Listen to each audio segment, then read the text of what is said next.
अपने गुरु जी का उद्धार किया। कई बार ऐसा देखा गया है कि शिष्य के द्वारा गुरु को भगवत साक्षात्कार होता है। सुतीक्ष्ण जी को पहले से ठाकुर जी का साक्षात्कार हुआ, साथ लेकर फिर अपने गुरु जी के पास साक्षात्कार करवाने प्रभु को गए। बड़ी महिमा है भजन की। गुरु प्रदत्त भजन से बड़ी सामर्थ्य शिष्यों में जागृत हो जाती है। विश्वास करो, विश्वास करो। बाबा 2 बार करें, जो कह रहे हैं उस पर विश्वास करो। कोई वासना मत रहने दो, ढूंढ ढूंढ करके वासना को नष्ट कर दो। तुमसे ना नष्ट होती हो तो गुरुजनों के सामने रख दो, प्रभु के सामने रख दो। प्रभु इस वासना को नष्ट कर दो। देख लो, भंडारे की वासना ने सांप बना दिया, मृग की वासना ने मृग बना दिया, हिरण बना दिया। हमारी इतनी वासना है, हमारा क्या होगा? कभी विचार किया है अंदर बैठ के? कितनी बाजार लगी वासना की। ये सब वासनाएं कट जाएंगी यदि एक सूत्र रख लो, श्री जी की इच्छा। ऐसा करेंगे, हाँ, श्री जी की इच्छा से अंदर से ऐसा, हाँ, प्रिया जी की जैसी इच्छा। वो तुम्हें बांध ही नहीं पाएगी कोई वासना, क्योंकि प्रिया जो प्रधान हो गई है। उपासक प्रभु को भूल जाता है। जब कोई वासना होती तो अपना ऐसा अंधकार पैदा करती है कि प्रभु को भूल जाता है। जैसे भरत जी भूल गए, जिन प्रभु के स्मरण में बाधा ना पड़ जाए, राज रानी राजपुत्र और राज्य का त्याग कर दिया। वही हिरण की बाधा को कैसे स्वीकार कर लिया कि प्रभु का विस्मरण हो रहा है, प्रभु की सेवा छूट रही हो, हिरण के दुलार में घूम रहे हैं, हिरण बनना पड़ा। बहुत सावधान। अगर हम सब सावधानी पूर्वक उपासना करें तो इसी जन्म में हम जीवन मुक्त हो जाए। गुरुदेव, इष्ट, इष्ट का मंत्र और माला, ये साधना की 4 विशिष्ट पद हैं। गुरुदेव, इष्ट देव, इष्ट मंत्र और जिससे माला, जिससे मंत्र जपते हैं। इनमें एक भी नहीं बदलना चाहिए, बहुत जल्दी सिद्ध हो जाएगा। माला ऐसे नहीं कि गंदी हो गई फेंक दी, दूसरी नई माला ले ली, टूट गई मुझसे, या माला की थैली, दोनों। एक उपासक के पास फटी हुई बहुत मलिन थैली थी, हमने कहा बदल दो ना। नहीं, गुरु प्रदत्त है, ये आजीवन चलेगी। ऐसे बहुत बहुत जल से धो देंगे, यमुना जी में धो देंगे, बदल तो नहीं सकते, आजीवन के लिए। अच्छा लगा, ठीक है, गुरु प्रदत्त है, इसे बदल नहीं सकते। माला झोली, हर रोज नई चमकती हुई। देखो, ध्यान दीजिए, गुरु, इष्ट, इष्ट मंत्र और माला, ये चारों बहुत जल्दी परिपक्व अवस्था प्रदान करती है। इनमें से एक भी यदि बदला जाए तो बेविचार दोष उत्पन्न हो जाएगा। गुरु, इष्ट देव, इष्ट मंत्र, मंत्र जपने की माला और माला झोली सहित, इसे खिलवाड़ ना समझे। यदि तुम किसी की माला चुरा लेते हो तो कभी तुम्हें उसके जपे हुए का फल नहीं मिलेगा।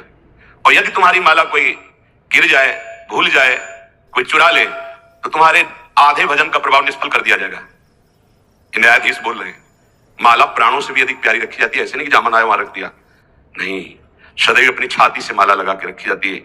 अगर कोई बात करनी, कोई सेवा करनी, तो माला को यहां ऐसे रख लिया, गले में डाल लिया कि नहीं से। अब कुछ लोग ऐसे नहीं रखी जाती। अगर माला रखना भी है तो उसके नीचे आसन होना चाहिए, उससे मंत्र जपते, खिलवाड़ नहीं। यदि चोरी चली गई तो भी आपका आधा भजन निष्फल हो जाएगा। और चुराने वाले को कभी भी जितना जप करेगा उसका फल नहीं मिलेगा। किसी की माला से जप नहीं करना चाहिए। मिली हुई माला को जहां मिले वहां सम्मान से टांग दो, कभी लौटेगा वो तो ले लेगा। कभी माला पड़ी हुई उठाना नहीं चाहिए, लेना नहीं चाहिए, उसे कुछ लाभ आपको मिलेगा नहीं। अगर यहाँ माला पड़ी है तो यही टांग दो, जिसकी माला है अगर वो वापस आएगा तो वहां मिल जाएगी उसको। कभी आप किसी की माला से जप ना करें। जो किसी की माला चुरा लेता है उसकी कभी आध्यात्मिक उन्नति उससे नहीं हो सकती। माला, झोली, इष्ट मंत्र, गुरुदेव और इष्ट देव आजीवन एक ही रखे, बदलाव न करे। यावत जीवन इन चारों को एक रखे, गुरुदेव, इष्ट देव, इष्ट मंत्र, इष्ट माला, उपासक बहुत जल्दी परिपक्व अवस्था को प्राप्त हो जाएगा। ये बातें बड़ी गूढ़ हैं, ये आध्यात्मिक सत्संग इसलिए आपको सुनने को मिल रही। कर्म 4 प्रकार के होते हैं। एक कर्म जिनसे यहां भी सुख मिले और परलोक में सुख मिले। जैसे हम यहां किसी भूखे को भोजन पवा देते हैं तो हमारी संपत्ति भी बढ़ेगी और परलोक में इसके पुण्य का बड़ा लाभ प्राप्त होगा। या हम ऐसी कुछ अपने धन से व्यवस्था करते हैं जिससे भजन करने वाले संतों को सुख मिले। जो सतमार्ग में चल रहे हैं उनकी वास की व्यवस्था, वस्त्र की व्यवस्था, भोजन की व्यवस्था, यहां भी तुम्हारे ऐश्वर्य बढ़ेगा और परलोक में भी भगवत कृपा प्राप्त होगी। औषधालय खोल देना, प्याऊ खोल देना, ऐसी व्यवस्था कर देना जिनकी व्यवस्थाएं नहीं है, उनको वस्त्र है, भोजन है, औषधि है, इस तरह की, तो यहां भी सुख और परलोक में भी सुख। पर ध्यान रहे, पोस्टर बैनर नहीं होना चाहिए। अगर आपने कहीं छपवा दिया या अपनी जबान से कह दिया तो उसका प्रभाव क्षीण हो जाता है। ये लोग समझते नहीं। आपने वृंदावन आए, 100 संतों को भोजन पवाया, इसके बाद पूरे गांव में 4-4 जगह बैठ के, कि वृंदावन गए थे 100 संतों को ऐसा पवाया, संत भी कह रहे थे कि वाह भाई, और 100 रुपया भेंट दी। वो बड़ाई जो आप झोंक रहे हो ना, सब खाली हो रहे हो आप, चुप। ये लोग कुछ ऐसे देहाभिमानी होते हैं कि एक पंखा भी टंगवाएंगे ना, तो पंखा की हर पंखुड़ी में जिला अमुक, बाबा का नाम, दादी का नाम, और ये नाम और वो नाम, अपना नाम, पूरा पता हो, नंबर सही पंखा में। ऐसे देखे गए, कुछ भी करना है ये सब।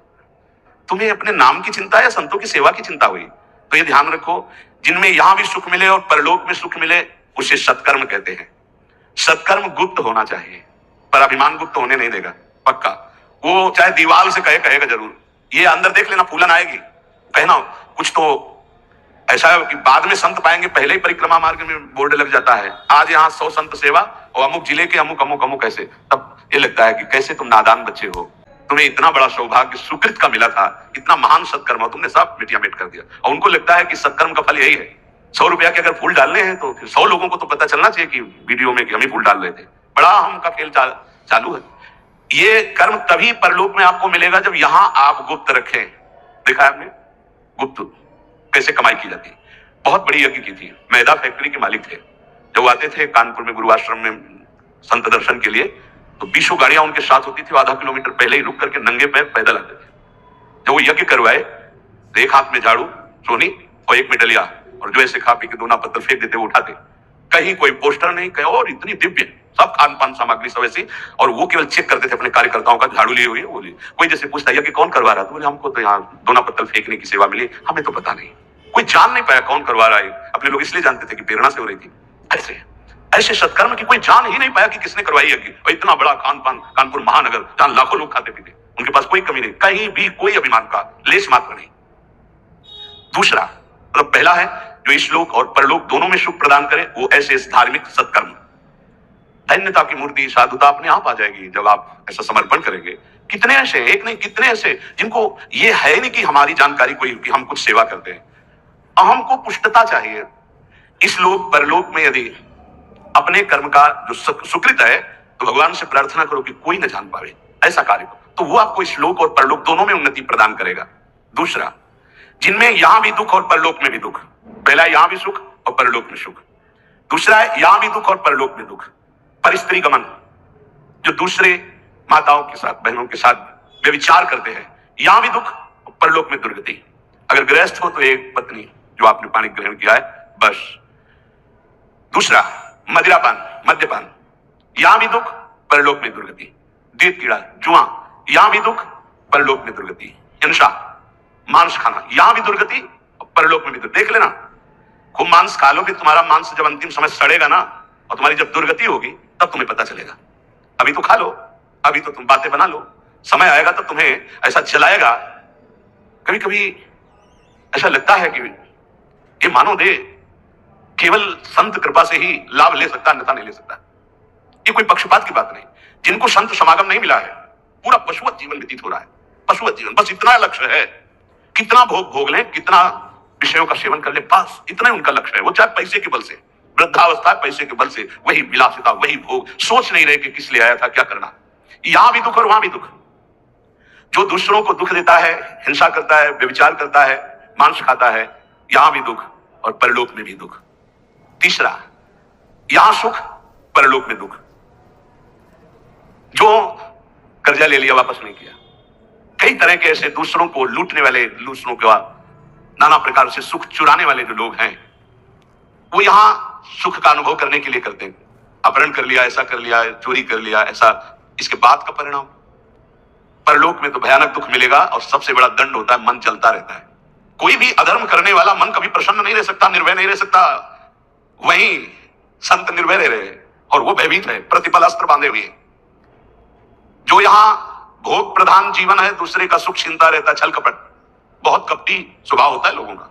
कोई बिरला ऐसा होता है जो भजन के साधना के बल से कपट को मिटा करके सरल स्वभाव न मन को टिलाई। नहीं तो सांप जैसी टेढ़ी चाल होती, सामने कुछ और, पीछे कुछ और, बोल कुछ और रहा है, कर कुछ और रहा है, सोच कुछ और रहा है। ऐसे लोग यहां सुखी दिखाई देते हैं। लोगों के प्रश्न भी रहते हैं, झूठ, कपट, छल, हिंसा, चोरी, ऐसे लोग यहां सुखी दिखाई देते हैं बड़ा, लेकिन परिणाम उनका बड़ा भयंकर होता है। महान दुख को प्राप्त होते हैं। पहला है यहां सुख वहां सुख, सत्कर्म। दूसरा है यहां भी दुख वहां भी दुख, असत्कर्म। तीसरा है भोग कर्म, दूसरों का धन छीनना, भोगों में मगन रहना। यहां तुम्हें सुखी दिखाई देंगे, बड़ा परिणाम एकदम विध्वंसक होगा, मिट्टी में मिल जाने वाला, कुछ नहीं बचेगा, सर्वनाश हो जाएगा।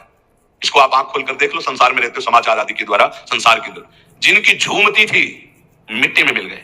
अधर्माचरण करने वाला कभी सफल नहीं हो सकता। झूमती थी, अभी से लेकर इतिहास साक्षी है। जिस लोक में भुजा ठोक देता था, लोकपाल भयभीत हो जाते थे, मिट्टी में मिल गया। ऐसे ही है अधर्माचरण, चोरी, हिंसा, बल विक्रम के द्वारा दूसरे की संपत्ति को छीन कर भोगो, ये बहुत देखा है, नष्ट हो जाते हैं समय आने पर। विद्वान और परलोक में तो दुर्गति ही होती है। चौथा, ये बहुत जोर का है, यहां दुख परलोक में परम सुख। ये है त्यागी महापुरुष, जिन्होंने यहां जानबूझकर समस्त भोगों का त्याग करके भगवान के लिए महान दुख को आमंत्रित किया। गर्मी, सर्दी, बरसात, निंदा, अपमान, काम, क्रोध, लोभ, मोह, मद, मत्सर सबको सह रहे हैं। राधा राधा राधा राधा राधा, ये परम पद में आरूढ़ होंगे। तपस्वी, नाम जापक, व्रत, उपवास, योगाभ्यास, साधना, इनके द्वारा पूरे जीवन कष्ट सहते रहते हैं और जगत मंगल और परम पद की प्राप्ति। ये चार प्रकार के कर्म होते हैं, जिनमें यहां सुख वहां सुख, उदान, पुण्य, सत्कर्म आदि। जिनमें यहां दुख और परलोक में दुख, पापाचरण, एक शब्द में बोल सकते हैं पापाचरण। तीसरा भोगाचरण, जिसमें यहां सुखी दिखाई दे रहे लेकिन परलोक में इनकी दुर्गति होगी। दुखिया को न सताइए, दुखिया देगा रोए, और जब दुखिया के मुखिया सुने तो तेरी गति का होए।